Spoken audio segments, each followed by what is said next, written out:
Good day mga tikolero. So, nandito naman tayo sa isang adventure going to Camp Hayatus with Trisilion Campers and Overlander.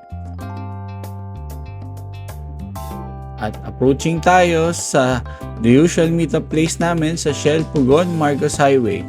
Ang call time namin ay 7 a.m. Nandito tayo ng 6:30 a.m. Kakape muna habang hinihintay ang ibang mga taga-Tikol.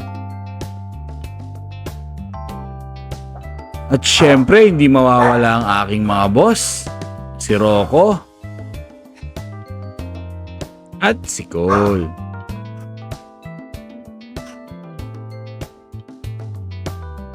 At before mag-roll out, nag-prayer muna kami to ask for guidance and protection throughout the trip. Dito ay nag-formation na kami sa labas ng Shell Pugon. Ito yung rig ni Bro Axel na Toyota Hilux na malupit. Ito yung malupit na Toyota Fortuner ni Bro Russell.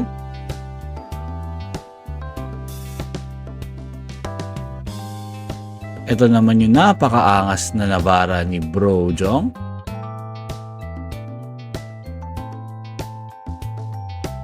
Kompletong-kompleto sa gamit. Dami nang narating. At ang dalawa pa naming Toyota Hilux na Hilux ni Bro Glenn.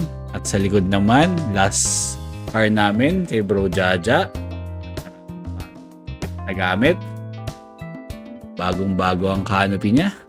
Susubukan natin ngayon. Bali in total, 6 rigs kami. Going to Camp Hayatus, 3 Hilux, isang Navara, isang Fortuner at yung rig ko na Mitsubishi Strada.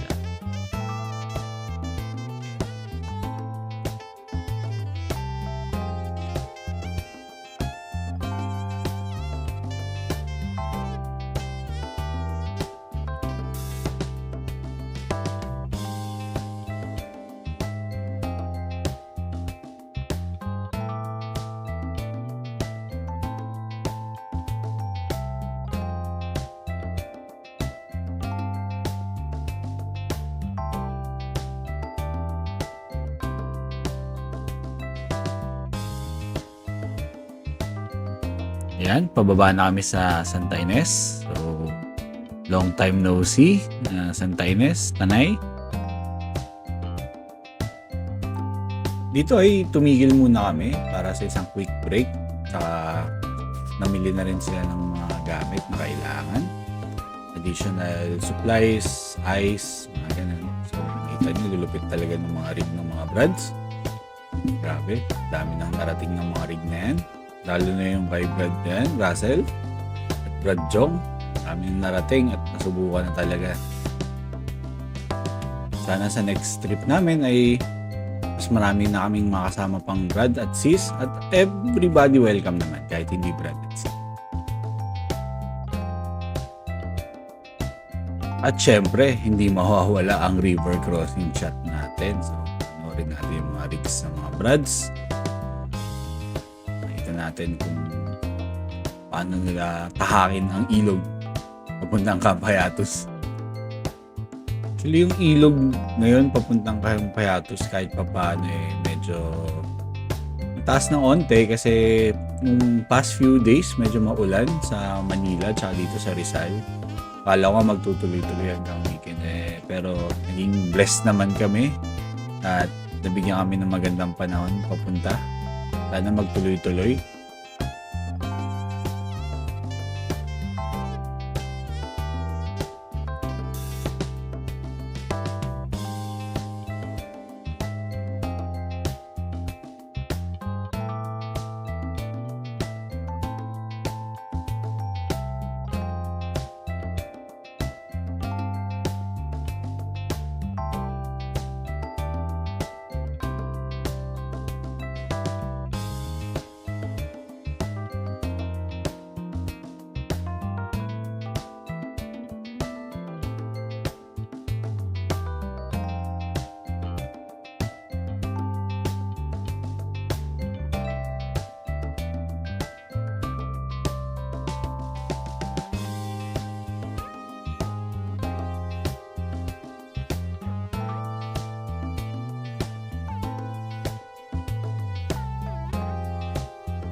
ito, medyo nakasettle in na kami dito. So, yung mga ibang rigs na set up na. Yung mga tents din ng mga brads at sis na set up na. Yan, makikita nyo yung mga rigs namin. Yung mga brads, nagkakwentuhan dyan. Kasama yung mga kids nila. Iba naman, nagprepare na ng food. Yung iba nagsasaing. So, yan yung usual activities namin during sa camp. Lalo na pag before lunchtime or dinner. At ayan na nga ang lunch namin for today. So, adobo, ginataang kalabasa na may sitaw. Tapos meron dyan lempo. So, yan. Naghahanda na yung mga brads at sis para kumain, para mag-lunch. So, thank you kay Chef Jaja. Siya ang naghanda niyan. Ayan, kakain na, sabi nga nila.